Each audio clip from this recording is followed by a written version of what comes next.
నమస్తే, welcome to reality check. ప్రస్తుతం మనతో పాటు ఉన్నారు AICC national coordinator Ambati Ramakrishna Yadav గారు. నమస్తే అండి.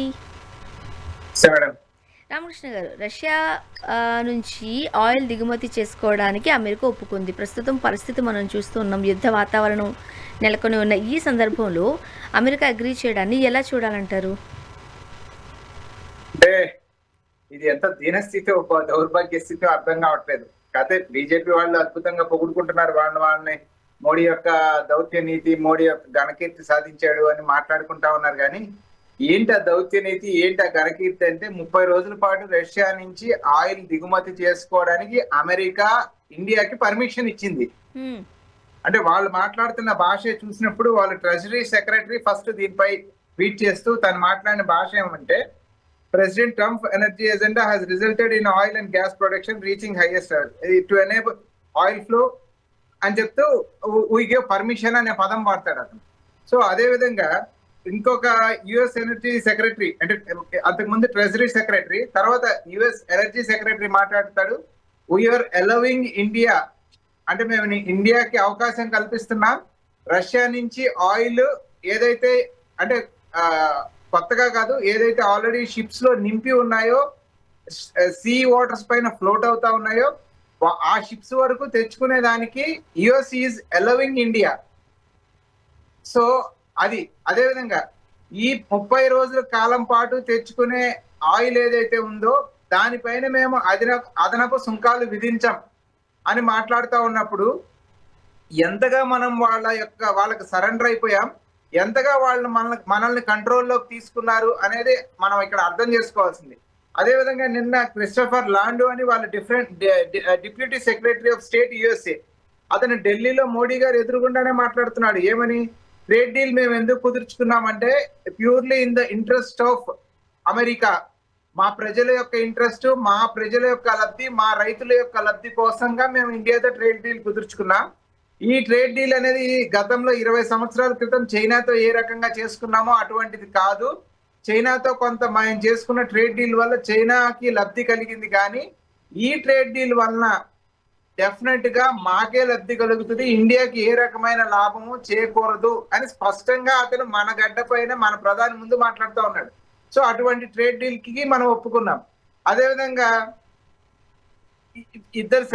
వాళ్ళిద్దరు మాట్లాడేది ఏమి, మేము పర్మిషన్ ఇచ్చాం ఆయిల్ తెచ్చుకోవడానికి అని మాట్లాడుతూ ఉన్నాం. సో ఇటువంటి తరుణంలో ఒక సార్వభౌమాధికారం, సోవరిన్ కంట్రీ ఏ రకంగా దీనికి రియాక్ట్ అవ్వాలి అన్నప్పుడు చెప్పాలి కదా. హూ ఆర్ యూ, మీరెవరు మాకు చెప్పడానికి, మీరు చెప్తే మేము తెచ్చుకోవడం ఏంటి అనేది మాట్లాడలేకపోతా ఉన్నారంటే, ట్రంప్ ఎప్పుడైతే అంతకు ముందు గతంలో మీరు రష్యా నుంచి ఆయిల్ కొనుగోలు చేయడానికి అవకాశం లేదు, తెచ్చుకోవద్దు, తెచ్చుకుంటే మీ పైన 50% టారిఫ్ వేస్తామని చెప్పిన రోజు మనం జీ హుజూర్ అని అతని మాట విని మన దేశానికి బెనిఫిట్ అయ్యే ఆయిల్ పర్చేజెస్ ని మనం నిలిపివేయడం జరిగింది. సో టోటల్ గా భారత్ మనం ఇప్పుడు ఇక్కడ గుర్తు చేసుకోవాలి మేడం. హౌడీ మోడీలు, నమస్తే ట్రంప్లు, ఇది ఇస్బార్ ట్రంప్ కి సర్కార్ దగ్గర నుంచి గుర్తు చేసుకుంటే the best friend of Narendra Modi ఈ స్క్రూయింగ్ ఇండియా లైక్ ఎనీథింగ్. అంటే అతను ఇవాళ it's not between Narendra Modi and Trump అండి, it's between American president and Indian prime minister. అంటే ఈ ఎఫెక్ట్ ఏదైతే ఉందో అది పూర్తి భారతదేశానికి అవమానంగా భావించాల్సిన విషయం కదా. ఇంకొక విషయం ఏంటి, ఇరాన్ నౌకాదళం ఒక షిప్ ఇక్కడకు మనతో పాటు కామన్ గా ఇది పెర్ఫార్మ్ చేయడానికి విశాఖపట్నం వస్తే ఆ షిప్ తిరిగి వెళ్తా ఉంటే దాంట్లో ఉన్న ట్రైనీస్ వాళ్ళంతా కూడా వాళ్ళేమి యుద్ధంలో పార్టిసిపేట్ చేయడానికి ఇక్కడి నుంచి బయలుదేరి వెళ్ళలేదు, లేకపోతే జాయింట్ ఆపరేషన్ కి ఇక్కడికి విశాఖపట్నం వచ్చినప్పుడు అది తిరిగి వెళ్తా ఉంటే గతంలో నరేంద్ర మోడీ గారు క్లెయిమ్ చేశారు, ఇండియన్ ఓషన్ వాటర్, హిందూ మహాసముద్రం యొక్క నీళ్లు మొత్తానికి వీఆర్ ద కస్టోడియన్స్ అని మాట్లాడారు ఎవరు, నరేంద్ర మోడీ గారు. అటువంటిది ఓకే, శ్రీలంకన్ వాటర్స్ లో అది ఆ షిప్ పైన జరిగి ఉండొచ్చు, కానీ బట్ మన దేశం వచ్చి మన దగ్గర నుంచి వాళ్ళు తిరిగి వెళ్తా ఉంటే వాళ్ళ పైకి అమెరికా దాడి చేస్తే, అంటే ఆల్మోస్ట్ నియరర్ టు ఇండియా, దగ్గరలో ఉన్న ప్రాంతానికి వాడి యొక్క సబ్మరైన్ వచ్చి అమెరికన్ షిప్ ను కొట్టేళ్తా ఉంటే దాన్ని కనీసం ఖండించలేని ఒక దుస్థితిలో మనం ఉన్నప్పుడు ఇక ఏ రకమైన దౌత్య నీతిని వీళ్ళు అవలంబిస్తా ఉన్నారు, ఏ రకమైన సార్వభౌమాధికారాన్ని వీళ్ళు కాపాడుతా ఉన్నారు అనేది ఇక్కడ ఆలోచించాలి. ఈ విశ్వగురు అని ఇన్ని రోజులు ఏదైతే క్లెయిమ్ చేసుకుంటా ఉన్నాడో, గత 4-5 సంవత్సరాల ముందు వరకు అతను క్లెయిమ్ చేసుకుంటా ఉన్నది ఏంటంటే, only because of Manmohan Singh గారి 10 ఏళ్ల పరిపాలనలో భారతదేశానికి వచ్చిన ఖ్యాతి, మన్మోహన్ సింగ్ గారు being a very highly educated prime minister, అతని పట్ల ఉన్న గౌరవం, అది భారతదేశాన్ని చూసే తీరు మొత్తాన్ని కూడా మార్కెటింగ్ చేత కాదు ఆనాటి ప్రైమ్ మినిస్టర్ గా ఉన్న మన్మోహన్ సింగ్ గారికి కానీ, లేకపోతే కాంగ్రెస్ కానీ. సో వాళ్ళు దేశానికి చేయాల్సిన సేవ చేశారు. ప్రపంచమంతా భారతదేశాన్ని ఒక గొప్ప ఇదిగా చూడటం మొదలుపెట్టిన తర్వాత, దీని యొక్క స్వార్థం కోసం నరేంద్ర మోడీ, దీని యొక్క లబ్ధి కోసం నరేంద్ర మోడీని మన్మోహన్ సింగ్ గారిని చాలా తక్కువ చేసి చూపించి, మన్మోహన్ సింగ్ గారికి ఉండవలసిన క్రెడిట్ మొత్తాన్ని తను తీసుకొని తను విశ్వగురువుగా వ్యాపించాలి అనే ఒక ప్రచారం ఏదైతే ఒక 5 ఏళ్ళు 6 ఏళ్ళు అధికారంలో ఉన్నప్పుడు చేసుకున్నాడో, ఇప్పుడు అవన్నీ పటాపంచలు అవుతా ఉన్నాయి. ఒక్కొక్కరికి తిని లొంగిపోతా ఉన్న తరుణంలో ఇజ్రాయెల్ వెళ్ళి it's a father land, India is a motherly land అంటే దానికి అర్థం ఇప్పటికీ కూడా తెలివి ఉన్న ఎవరికి కూడా అర్థం కాల. సరే, వాళ్ళ భజన చేసే వాళ్ళకి అదేమన్నా అర్థమైందేమో నాకు అర్థం కాలేదు. కానీ how come Israel is a fatherly land and India is a motherly land అనేది ఎంత మటుకు ఎవరికి అర్థం కాని విషయం. ఈయన ఆ స్టేట్మెంట్ ఇచ్చిన 24 గంటల్లో ఇతన్ని అక్కడి నుంచి అది ఇజ్రాయెల్ నుంచి ఫ్లైట్ ఎక్కించి ఇండియా చేరే లోపే వాడు ఇరాన్ మీద యుద్ధం మొదలు పెట్టాడు అన్నప్పుడు మన యొక్క నీతి ఏమైంది? యుద్ధం పట్ల we use to stay neutral. అటువంటిది ఇవాళ వన్ సైడెడ్ గా భారత్ ఉంది అనే ఒక ఆ న్యూట్రాలిటీని మనం ఏదైతే మెయింటైన్ చేస్తా ఉన్నామో అదంతా కూడా భారత్ పట్ల ఇవాళ చాలా ఇబ్బందికర పరిస్థితిని నరేంద్ర మోడీ తీసుకొచ్చాడు అనేది స్పష్టంగా అర్థం అవుతా ఉంది కదా స్వర్ణ గారు. సో సార్, మనం ఏపీ పాలిటిక్స్ దగ్గరికి వెళదాం సార్. నిన్న ఐఏఎస్ సీనియర్ ఐఏఎస్లు జగన్మోహన్ రెడ్డి గారిని భేటీ అయ్యారు. ఈ వార్తా కథను మనం చూసాం సీక్రెట్గా. నిజమే అంటారా? ఇందులో వాస్తవం ఉంది అంటారా? సరే, అది వాస్తవాలు ఎంతవరకు నిజమే ఎంతవరకు అబద్ధం అనేది తెలియదు కానీ, బట్ వచ్చింది అయితే కనుక ప్రభుత్వానికి చాలా అనుకూలంగా ఉండే వార్తా వ్యవస్థ ద్వారానే అది బయటికి రావడం జరిగింది. సో అది ఒకవేళ అదే నిజమై ఉంటే, నేనైతే అది నిజమా కాదా నాకు అథెంటికేషన్ లేదు కానీ, ఒకవేళ అదే నిజమై ఉంటే ఐఏఎస్ ఆఫీసర్స్ ఇర్రెస్పెక్టివ్ ఆఫ్ ఏది parties, irrespective of government, irrespective of politics పనిచేయాల్సింది పోయి, ఇంతలోనే ఇంకా మూడు సంవత్సరాల ప్రభుత్వం ఉంది, 3 సంవత్సరాలు గవర్నమెంట్ కొనసాగాల్సింది ఉంది. వాళ్ళు ఈ గవర్నమెంట్ ఏదైతే స్కీమ్స్ తీసుకొస్తుందో, ఈ గవర్నమెంట్ ఏదైతే పరిపాలన చేస్తుందో, ఈ గవర్నమెంట్ యొక్క ఆలోచన ఏదుందో తదనుగుణంగా ఏ పొలిటికల్ పార్టీకి పొలిటికల్ ఆలోచనల ఇన్క్లైన్ అవ్వకుండా పని చేయాల్సిన పరిస్థితి నుంచి ఇవాళ వాళ్ళు వన్ సైడ్ ఇన్క్లైన్ అవ్వటం అనేది చాలా దురదృష్టకరమైన పరిస్థితి. ఐఏఎస్ ఆఫీసర్ అనేవాడు ఇవాళ ఉంటారు, రేపు ఉంటారు, రిటైర్ అయ్యే వరకు ఉంటారు. బట్ వేరస్ పార్టీలు గవర్నమెంట్లు ప్రతి 5 ఏళ్లకు మారచ్చు. ఒకవేళ వాళ్ళ మనసులో నమ్మకం ఉంటే కూడా ఉండుండొచ్చు, 29 తర్వాత ఖచ్చితంగా గవర్నమెంట్ మారిపోద్ది, ఇంకొక ఆయన ముఖ్యమంత్రి అవుతారని వాళ్ళకి నమ్మకం ఉంటే ఉండొచ్చు. బట్ వాళ్ళు ఉన్న కుర్చీలో వాళ్ళు చాలా న్యూట్రల్ గా పనిచేయాలి. వాళ్ళు అవన్నీ ఎగ్జిబిట్ చేయకుండా ఎండ్ ఆఫ్ ది డే ప్రజలకి డెలివర్ చేయాల్సిన ప్రభుత్వం ఏది చెప్పిందో అది డెలివర్ చేయాలి. కానీ ఇప్పటి నుంచే మరి పదవుల కోసం పరివీలు చేసుకుంటున్నారా లేకపోతే ఏంటో తెలియదు కానీ, if at all it is true.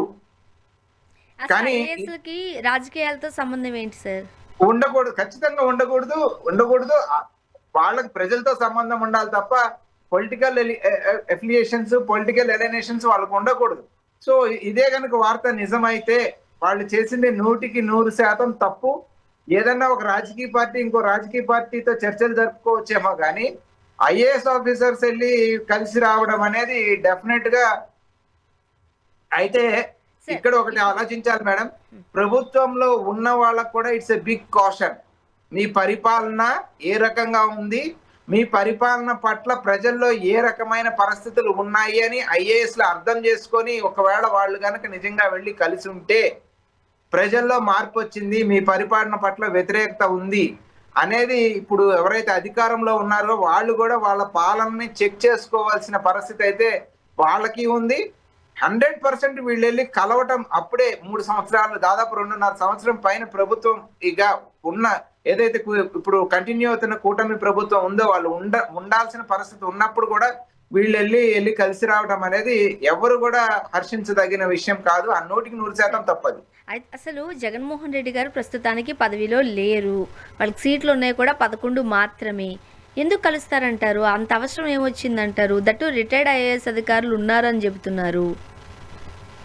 Retired IAS అధికారులు ఉన్నారు అన్నప్పుడు రిటైర్డ్ ఐఏఎస్ అధికారులు ఒకటి, ఆయన రిటైర్డ్ ఐఏఎస్ అధికారులు అయితే వెళ్ళారు అంటే తప్పలేదు. ఇప్పుడే ఎవరైతే ప్రస్తుతం ఐఏఎస్ అధికారులుగా కొనసాగుతున్నారో వాళ్ళు వెళ్ళారంటే ఆలోచించదగ్గ విషయం.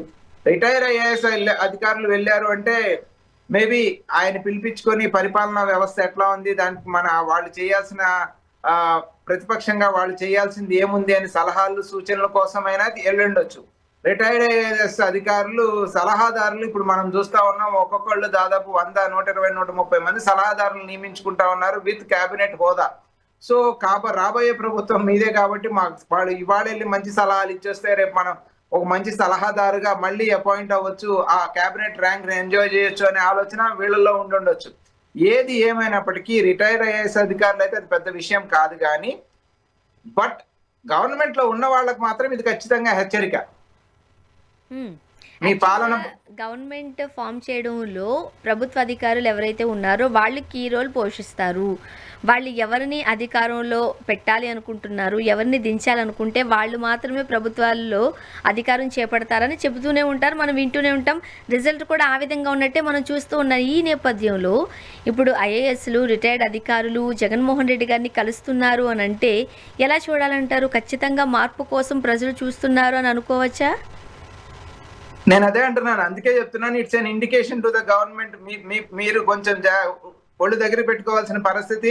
ఎందుకంటే because these are the people who execute. Ground లో ఏం జరుగుతుంది, ఎట్లా ఉంది పరిస్థితి అనేది తెలుసుకునేది వాళ్లే కాబట్టి. సో వాళ్ళు ఏమన్నా మార్పుని స్మెల్ చేసి వెళ్ళి కలిసి మాట్లాడొచ్చారా, ఒకవేళ వాళ్ళు కలిసింది నిజమైతే. సో అటువంటి పరిస్థితుల్లో పైగా చంద్రబాబు నాయుడు గారికి అలవాటు కలెక్టర్స్ కాన్ఫరెన్స్లు పెట్టి రోజులు ఉపన్యాసాలు చెప్పే అలవాటు చంద్రబాబు నాయుడు గారికి ఉంది కాబట్టి ట్రూ ఫీడ్బ్యాక్ ఏదైతే ఉందో అది ఇప్పుడు ఐఏఎస్ ఆఫీసర్స్ దగ్గర నుంచి ఆయన తెప్పించుకొని ఇప్పటికైనా కరెక్టివ్ మెజర్స్ తీసుకొని ప్రభుత్వం ప్రజలకి ఏదైతే హామీలు ఇచ్చిందో, ప్రజల యొక్క బాగోగుల కోసం ఏదైతే చేస్తానని చెప్పిందో ఆ రకంగా పని చెయ్యకపోతే, వీళ్ళు కలిసింది నిజమైతే మార్పు అనివార్యం అనే ఒక సూచన ఇది వ్యక్తపరుస్తా ఉంది. బట్ నిజంగా ఇప్పుడు అధికారంలో ఉన్న ఐఏఎస్ ఆఫీసర్స్ కలిస్తే మాత్రం అది 100% తప్పు కలవకూడదు. వాళ్ళు బయాస్డ్ గా ఉండకూడదు, వాళ్ళకి ఎఫిలియేషన్స్ ఉండకూడదు, వాళ్ళు ఇర్రెస్పెక్టివ్ ఆఫ్ పాలిటిక్స్ పని చెయ్యాలి. సో ఇక్కడ 2 విషయాలు మనం అర్థం చేసుకోవాలి స్వర్ణ గారు. ఓకే సార్, దానికి కంటిన్యూషన్గానే నిన్న పవన్ కళ్యాణ్ గారు ఒక కామెంట్ చేశారు. వైసీపీ వాళ్ళు ఉన్నది 11 మంది అయినా వాళ్ళు వాయిస్ మాత్రం 1100 మంది ఇస్తున్నంత బలంగా ఉంది, చాలా స్ట్రాంగ్గా ఉంది, మనం చాలా అలర్ట్గా ఉండాలి అని పవన్ కళ్యాణ్ గారు కామెంట్స్ చేశారు.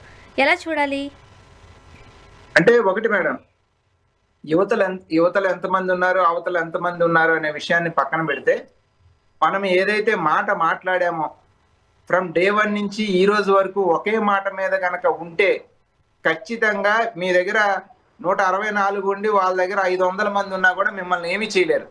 కానీ మీరు డే 1 నుంచి మొదలుపెట్టిన మాట మీ ప్రస్థానంలో రోజుకు ఒక మాట. నిన్ననో మొన్ననో పవన్ కళ్యాణ్ గారి మాటలు క్లిప్పింగ్స్ దాదాపు ఒక 20 క్లిప్పింగ్స్ వచ్చినాయి. నాడు నేడు అని క్లిప్పింగ్స్ 20 క్లిప్పింగ్స్ వస్తే 20 క్లిప్పింగ్స్ లో ఒక్కొక్క దాంట్లో అతను ఒక్కొక్క మాట మాట్లాడే ఉన్నాడు. సో వాళ్ళ లీడర్స్ కానీ వాళ్ళ ఎమ్మెల్యేస్ కూడా కష్టం అన్ని మాటలు పవన్ కళ్యాణ్ మాట్లాడింది గుర్తుపెట్టుకొని పవన్ కళ్యాణ్ ని డిఫెండ్ చేయడానికి, లేకపోతే కూటమిని డిఫెండ్ చేయడానికి వాళ్ళ నాయకులకి చాలా కష్టతరమైన పరిస్థితి, టాస్క్ ని వీళ్ళు ఇస్తా ఉన్నారు. వేరేజ్ అది ప్రతిపక్షానికి చాలా పెద్ద ఆయుధంగా మారుతా ఉంది. సో మనం ఉదాహరణకి పవన్ కళ్యాణ్ తీసుకుందాం. కాసేపు he pretends himself as a secular, కాసేపు తన పిల్లలకి బ్యాప్టైజ్ చేశారు, తను కూడా పాస్టర్ ని కలిశారు అని మాట్లాడతారు. రంజాన్ లో ఇస్లాం లేకపోతే సెలబ్రేషన్స్ గురించి మాట్లాడతారు. మళ్ళీ తానే వచ్చి ట్రూ సనాతని అని మాట్లాడతాడు. తర్వాత వెళ్ళి మెట్లు గడుగుతారు. సో ఆ ఎఫిలియేషన్ అంటే రోజుకు ఒక రకమైన వ్యవహారం. తన నానమ్మ పూజ గది మందిరంలో దీపారాధన చేస్తే వాళ్ళ నాన్న వెళ్ళి అందులో సిగరెట్ వెలిగించుకున్నారు అని ఆయనే చెప్తారు. అదే విధంగా మా ఇంట్లో రోజు నిత్యం శ్రీరాముడి మంత్రం వినపడతా ఉంటది. ఇంట్లో ఎవరికి ఒంట్లో బాగోకపోయినా అదే మాకు ఇది అని మళ్ళీ ఆయనే చెప్తారు. వాళ్ళ బ్రదర్ ఉన్నారు నాగబాబు గారు. ఆయనే చెప్తారు అసలు నేను దేవుడినే నమ్మను. డెఫినెట్ గా నాకు ఈ రోజు దేవుడు అనే అతను కనుక ఉన్నాడు కనపడ్డాడు అని తెలిస్తే అతను చేసిన దేవుళ్ళు చేసిన అన్ని తప్పులకి నేను దేవుణ్ణి ఈ రోజు ఉరేయాలి అనే అంత పరిస్థితి ఉంది. నేను నేను నాస్తికుడిని దేవుణ్ణి నమ్మనంటాడు. మళ్ళా అతనే బయటకు వచ్చి వాళ్ళ హిందూయిజం కి జరుగుతున్న డ్యామేజ్ ఇంత గందరగోళంగా ఉంది. మనం ట్రూ హిందూస్ గా మనం ఫైట్ చేయాలి అని వాళ్ళు చెప్తారు. సో ఇన్ని రకమైన కాంట్రడిక్టరీ స్టేట్మెంట్స్ ఒక లీడర్ దగ్గర నుంచి వచ్చినప్పుడు క్యాడర్ దాన్ని ఏ రకంగా డిఫెండ్ చేయగలుగుతుంది? ఏ మాటకి స్టికాన్ అయ్యి క్యాడర్ దాని గురించి మాట్లాడుతుంది? ఇప్పుడు ఉదాహరణకి తిరుపతి లడ్డు విషయంలో యానిమల్ ఫ్యాట్ అనేది గగ్గోలు పెట్టి గందరగోళం చేసి ప్రచారం చేశారు. దానికోసమే ఆయన వచ్చి మెట్లు గడిగాడు. చంద్రబాబు నాయుడు గారు మాట్లాడారు. తీరా సిట్ రిపోర్ట్ వచ్చినప్పుడు ఈ సిట్ రిపోర్ట్ లో ఏం చెప్పింది? ఫిష్ ఆయిల్ కానీ యానిమల్ ఆయిల్ కానీ లేదు, డెఫినెట్ గా అడల్ట్రేషన్ అయితే జరిగింది, పామ్ ఆయిల్ ఉంది అని చెప్పింది. వీళ్ళు ఏమో 10 అడుగులు ముందుకేసేసి ఏది గొడ్డు కొవ్వు, పంది కొవ్వు, ఫిష్ ఆయిల్ అన్ని కలిసిపోయినాయి అని ప్రచారం చేసేసారు. సో వాస్తవాలేమో వేరుగా ఉన్నాయి.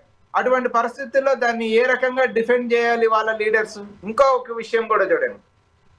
దేవాదాయ శాఖ మంత్రిగా ఉన్న ఆనం రామనారాయణ రెడ్డి గారు, రాజశేఖర్ రెడ్డి గారి క్యాబినెట్ లో ఇన్ఫర్మేషన్ బ్రాడ్కాస్టింగ్ మినిస్టర్.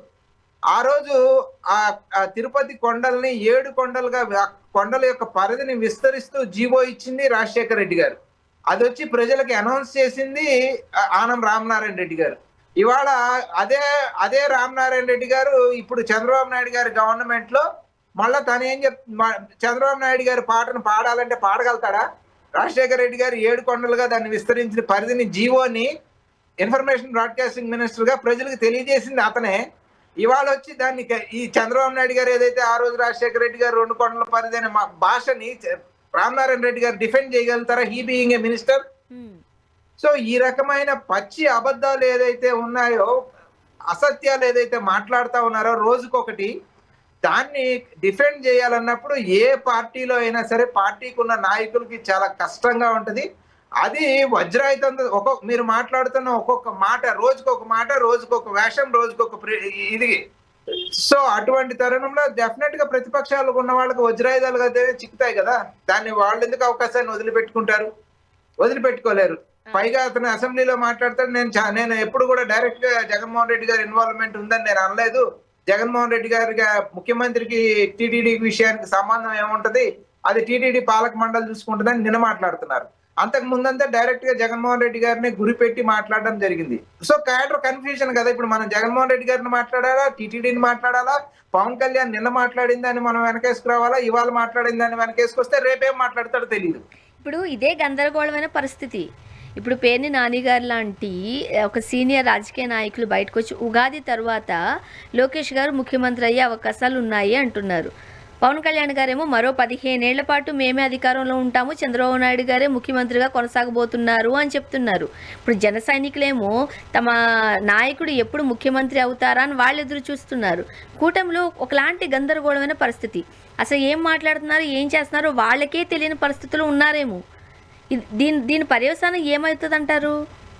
డెఫినెట్ గా గత ప్రభుత్వంలోనే 14 to 19 మధ్యలోనే మనం వింటం జరిగింది లోకేష్ గారు ముఖ్యమంత్రి కాబోతా ఉన్నారని. ఆఖరి వరకు వింటా ఉన్నాం. సరే, అది అప్పుడు కుదరలేదు. కానీ ఇప్పుడైతే చాలా స్ట్రాంగ్ ఎఫర్ట్స్ జరుగుతా ఉన్నాయి లోకేష్ గారిని ముఖ్యమంత్రిని చేయడానికి. కొంతమంది చెప్తా ఉన్నారు ఈ ఉగాది తర్వాత అంటా ఉన్నారు, ఇంకొంతమంది చెప్తా ఉన్నారు ఈ ఉగాది కాదు 27 ఉగాది తర్వాత లోకేష్ గారు ముఖ్యమంత్రి అవుతారు అని చెప్తా ఉన్నారు. ఎనీహౌ, వాళ్ళకి సొంతంగా బలం ఉంది కాబట్టి వాళ్ళ ఏది లెజిస్లేటివ్ నాయకుడిని ఎన్నుకునే అవకాశం వాళ్ళకు ఉంటది. వాళ్ళు ఎన్నుకోవచ్చు. వాళ్ళు ఎవరిని కావాలంటే వాళ్ళ ముఖ్యమంత్రిని పెట్టుకోవచ్చు. No doubt about it. ఇప్పుడు మనం బీహార్ పరిణామాలు చూసినా కూడా నితీష్ కుమార్ ని తక్షణం తప్పించడం, అక్కడికి బీజేపీకి అధికంగా సీట్లు ఉన్నప్పుడు బీజేపీ వాళ్ళు కావాలనుకున్న మనిషిని తీసుకురావడం, నితీష్ కుమార్ కొడుక్కి ఏదో ఉప ముఖ్యమంత్రి ఏదో ఇస్తారు అని చెప్పడం. ఇక్కడల్లా మొత్తంగా గమనించుకున్నప్పుడు భారతీయ జనతా పార్టీ ఏదైతే వారసత్వ రాజకీయాలకు మేము వ్యతిరేకం అని ప్రచారం చేసుకుంటూ డబ్బా కొట్టుకుంటా ఉన్నాయో, వాళ్ళు అక్కడ నితీష్ కుమార్ కొడుకుని తీసుకొచ్చి ఉప ముఖ్యమంత్రిని చేస్తా ఉన్నారు. ఇవాళ ఇక్కడ చంద్రబాబు నాయుడు గారి కొడుకు ముఖ్యమంత్రిని తీసుకుంటామంటే బహుశా వాళ్ళ దగ్గర నుంచి పర్మిషన్ తీసుకొని ఉంటారు. ఇప్పటికే చర్చలు జరిగి ఉంటాయి వాళ్ళతో అనుకుంటున్నాను. If at all they have given permission, definite గా లోకేష్ గారు ముఖ్యమంత్రి అవడానికి ఎటువంటి అడ్డంకులు ఆటంకులు ఉండవు. పై అంటే అటువైపు ఇంకొక విషయం, నుంచి అడ్డంకులు ఆటంకాలు లేకపోయినా అంత కేపబిలిటీ లోకేష్ గారికి ఉందంటారా? ఒక మాట మేడం, మీరు పవన్ కళ్యాణ్ గారి గురించి ప్రస్తావించారు. పవన్ కళ్యాణ్ గారిని నమ్ముకొని ఉండే వాళ్ళు ఎవరైతే ఉన్నారో, నేను ఇంకొక అడుగు ముందుకేసి కూడా పవన్ కళ్యాణ్ గారే నాకు నా కులాన్ని చూసి ఓట్లు వేయండి అని అడిగినప్పుడు డెఫినెట్ గా ఆ రకంగా ఓట్లు పడి వాళ్ళందరూ అతన్ని గెలిపించుకున్నప్పుడు ఇవాళ వాళ్ళ యొక్క రియాక్షన్ ఎలా ఉంటది అనేది మనం ఇక్కడ అర్థం చేసుకోవాలి. వాళ్ళందరూ ఆ సామాజిక వర్గానికి చెందిన వాళ్ళందరూ పవన్ కళ్యాణ్ ఒక పెద్ద లీడర్ గా, పవన్ కళ్యాణ్ ని ముఖ్యమంత్రిగా చూడాలి, మనం పవన్ కళ్యాణ్ గారు మన ఏదో ఉద్ధరిస్తారు అనే ఆశతో వాళ్ళందరూ ఓట్లేస్తే ఇవాళ 15 ఏళ్ల పాటు నేను టీడీపీ ముఖ్యమంత్రిగా ఉంటారు, నేను వాళ్ళ కింద నేను ఉంటాను, మనందరం కష్టాలు వచ్చినా నష్టాలు వచ్చినా మీకు ఇబ్బందులు జరిగినా మీరు అందరూ ఓర్చుకోండి, టీడీపీ వ్యక్తుల్ని మనం కుర్చీలో కూర్చోబెట్టడమే మన ధ్యేయం అన్నట్లుగా అది మాట్లాడినప్పుడు నాకు అప్పుడు అనుకున్నది ఏంటంటే, ఓకే చంద్రబాబు నాయుడు గారిని